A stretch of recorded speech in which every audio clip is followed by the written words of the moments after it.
북한이 정찰위성을 쏘아올린 날 영국에서 황금마차를 타고 있던 윤석열 대통령. 대통령이 현안보다 순방을 중시한다는 점을 보여주고 있는 상징적 장면입니다. 윤 대통령은 얼마나 자주 해외 순방에 나섰을까? 취임 후 19개월 동안 16번. 올해는 2월만 빼고 매달 해외로 나갔습니다. 많은 국민 눈에 꼴불견으로 비춰집니다. 무엇이 문제인지 하나씩 꼭꼭 짚어보겠습니다. 윤석열 순방 외교가 꼴불견인 이유 첫 번째, 돈을 써도 너무 씁니다. 저성장의 고물가, 고금리로 서민 등이 휘는 사이 대통령 해외 순방 예산은 역대급으로 불어났습니다. 역대 최대였던 올해 예산 249억 원도 모자라 예비비로 329억 원을 더 끌어갔습니다.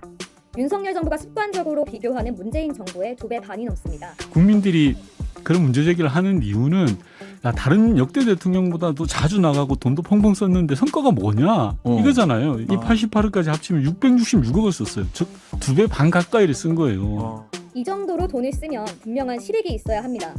하지만 어떤 실익이 있었는지 국민은 기억하지 못합니다. 윤석열 순방 외교가 꼴불견인 이유 두 번째, 자화자찬 넘쳐나지만 결과는 글로벌 호구 전락. 윤석열 대통령이 최근 다녀온 에이펙 정상회의에서 이런 일이 있었습니다.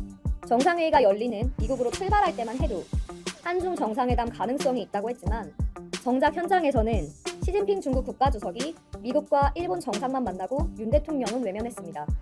결국 윤 대통령이 자리로 찾아가 일본 악수만 겨우 하고 돌아오는 굴욕을 당했습니다. 이뿐이 아닙니다. 지난달 중동 순방의 성과로 수십조 원 투자 유치를 이끌어냈다고 자랑했지만 대부분 안 지켜도 그만인 MOU 양해각서에 불과했고 5조 원 규모의 카타르 LNG선 수주는 민간 기업의 성과를 사실상 가로챘다는 비판을 받았습니다.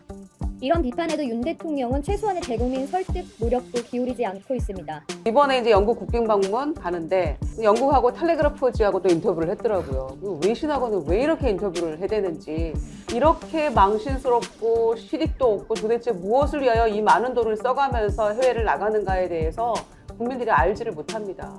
사고라도 치지 않았으면 좋겠습니다. 윤석열 순방 외교가 꼴불견인 이유 세 번째는 뻥뻥 터지는 사고입니다.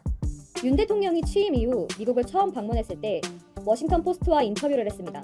일본과의 관계 개선을 강조하면서 100년 전 일로 일본을 무릎 꿇릴 수 없다고 말해 여론이 들끓었습니다. 윤 대통령의 방문에 맞춰 워싱턴 포스트와의 인터뷰가 공개됐는데 일본에게 100년 전 일로 무릎을 꿇어야 한다고 할 수 없다고 밝혀 벌써 파장이 커졌습니다. 윤 대통령의 발언에 대해 이런 식의 접근이 미래 한일 관계에 도움이 되지 않는다는 취지에서 비롯된 것이라고 설명했습니다. 이외에도 바이든 날리면 논란, 지인 1호기 동승, 김건희 여사의 명품 쇼핑 의혹 등 잡음이 끊이지 않았습니다. 해외 순방은 대통령의 지지율을 끌어올린다.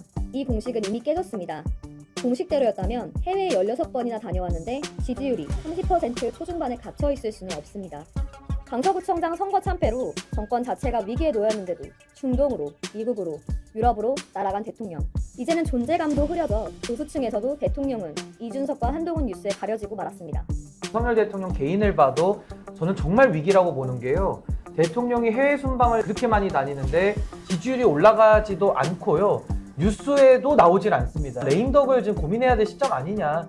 결국 꼴불견 순방 외교의 귀결은 레임덕 아닐까요?